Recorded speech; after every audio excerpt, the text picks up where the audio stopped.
عمران خان صاحب گزشتہ روز لاہور سے جیل بھرو تحریک کا آغاز کر چکے ہیں۔ تحریک انصاف کی قیادت اور کارکنوں کی طرف سے گرفتاریاں دینے کے بعد تحریک انصاف کا سیاسی کھیل اب دلچسپ مرحلے میں داخل ہو چکا ہے۔ ادھر حکومت تحریک انصاف کی اس سیاسی چال کا مقابلہ کرنے کے لیے تیار بیٹھی ہے۔ دوسری طرف لیکن انتخابات کب ہوں گے، کیسے ہوں گے، اب ایک معمہ بن چکا ہے۔ سیاسی داؤ پیچ کے لیے صفیں تیار ہیں۔ ایسے میں سوالات کا ایک انبار ہمارے سامنے آن کھڑا ہوا کہ کیا ہم اس پیچیدہ صورتحال سے بچ نکلیں گے یا پھر ہم بدامنی اور انارکی کی جانب بڑھ رہے ہیں۔ ان مسائل کا حل جمہوری عمل میں پوشیدہ ہے، وہی جمہوری عمل جو صدیوں میں پنپ کر آج ایک مضبوط نظام زندگی اور حکومت میں تبدیل ہو چکا ہے۔ لیکن ہماری بدقسمتی ہے کہ ہم نے پاکستان بننے سے لے کر آج تک جمہوریت کے ساتھ جو سلوک روا رکھا ہے، اس کے نتیجے میں ہم جمہوریت کے ثمرات سے محروم ہو چکے ہیں۔ ایک دوسرے کی بات سننا، اپنی بات طریقے سے منوانا،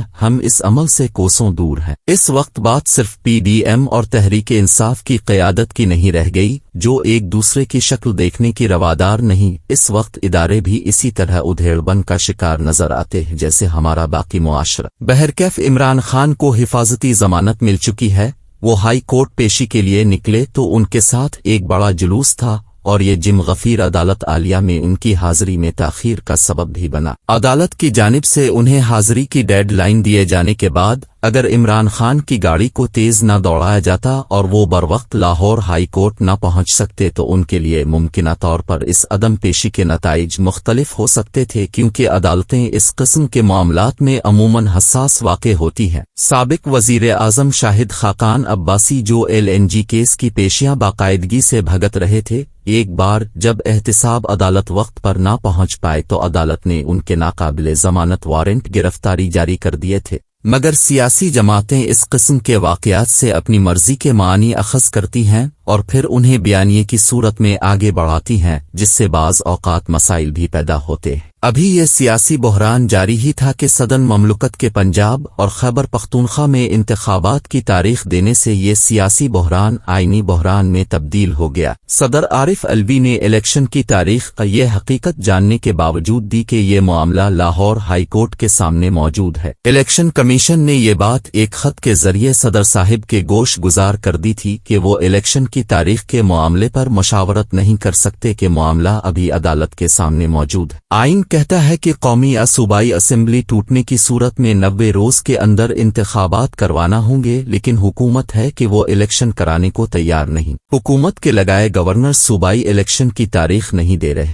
گورنر پنجاب کہتے ہیں کہ میں نے تو اسمبلی توڑنے کی سمری پر دستخط نہیں کیے، میں کیسے تاریخ دے دوں؟ پھر سوال اٹھتا ہے کہ گورنر خیبر پختونخوا آخر کیوں تاریخ نہیں دے رہے؟ انہوں نے تو اسمبلی توڑنے کی سمری پر دستخط بھی کیے تھے۔ خود سوچئے کہ کیا ان حرکات سے یہ محسوس نہیں ہوتا کہ جمہوری و سیاسی عمل کو سبوتاژ کرنے کی دانستہ کوشش ہو رہی ہے؟ اگر تبدیلی الیکشن کے ذریعے نہیں آئے گی تو پھر ہمارا ماضی بتاتا ہے کہ ہمارے یہاں تبدیلیاں پھر غیر جمہوری راستوں سے آتی ہیں۔ ہم کیوں 90 روز کے اندر الیکشن نہ کروا کر آئین شکنی کے مرتکب ہو رہے ہیں؟ پی ٹی آئی اس حوالے سے پی ڈی ایم پر الزام لگاتی ہے کہ وہ الیکشن سے بھاگ رہی ہے، لیکن سوال یہ ہے کہ کیا سیاستدان کبھی الیکشن سے بھاگ سکتا ہے؟ کیونکہ اس کی سیاسی زندگی میں الیکشن لازم و ملزوم ہے۔ وہ حلقے کی سیاست کرتا ہے، کبھی وہاں سے جیتتا ہے، کبھی ہارتا ہے۔ وہ اس عمل سے بارہا گزر چکا ہے، اس لیے مجھے اس تعویل کی سمجھ نہیں آتی کہ سیاستدان الیکشن سے کیوں بھاگیں گے۔ کہیں اس کا مطلب پھر یہ تو نہیں کہ وہ اس وقت الیکشن کے حق میں نہیں۔ اس سے تو لگتا ہے کہ وہ اس وقت کسی تبدیلی، خاص طور عمران خان کی ممکنہ تبدیلی کے حق میں نہیں۔ کیا معاشی بحران اور دہشت گردی کا سر اٹھاتا ناگ الیکشن کے ملتوی ہونے کا سبب قرار پا سکتے ہیں؟ اس طرح تو مستقبل میں ایک عجیب صورتحال پیدا ہو جائے گی کہ کوئی حکومت 5 سال مکمل کرے گی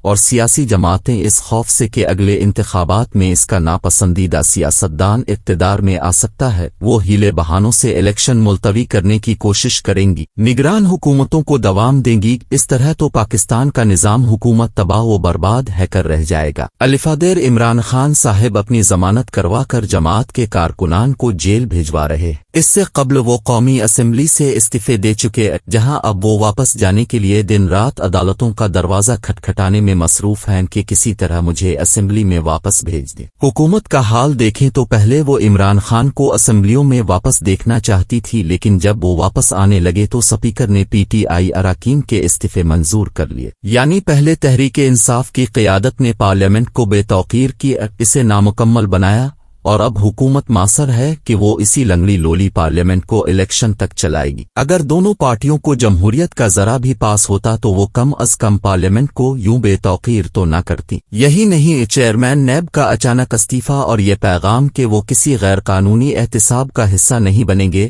حکومت کے طرز عمل پر سوال اٹھاتا ہے۔ مجموعی طور پر اس تمام صورتحال کا جائزہ لیں تو نتیجہ یہی سامنے آتا ہے کہ پی ڈی ایم اور پاکستان تحریک انصاف کے رویوں سے سیاسی و جمہوری عمل اور آئین کی پاسداری خطرے میں ہے۔ صوبوں میں بروقت الیکشن نہ کروانے سے اس بات کو تقویت مل رہی ہے کہ ایک طویل نگران سی ٹپ کی تیاری کی جا رہی ہے، جس میں دیگر اہم حلقوں کی منشا بھی شامل نظر آتی ہے۔ سیاسی تجزیہ کاروں کے مطابق اس وقت بنگلہ دیش ماڈل کو پاکستان میں دہرانے کی کوشش ہو رہی ہے، جہاں 3 سال کے لیے نگران قومی حکومت بنا گئی تھی، لیکن بات یہ ہے کہ اس نگران حکومت نے جیسے ہی الیکشن کرائے، حسینہ واجد اور خالدہ ضیاء کی پارٹیاں دوبارہ قومی منظر نامے پر ابھری، اور یوں یہ ماڈل بنگلہ دیش میں بھی ناکام ٹھہرایا گیا۔ بہتر ہے کہ ہم اپنی اور دوسروں کی غلطیوں سے سیکھیں اور صرف آئین کی عملداری کو یقینی بنائیں۔ الیکشن کرائیں، عوام جسے مینڈیٹ دیں اسے حکمرانی کا موقع دیں۔ مجموعی طور پر سیاسی جماعتیں اور سیاست دان موجودہ بحران کو اس نہج تک لانے کے ذمہ دار ہیں۔ بہتر ہوگا کہ وہ اپنے رویوں پر نظر ثانی کریں۔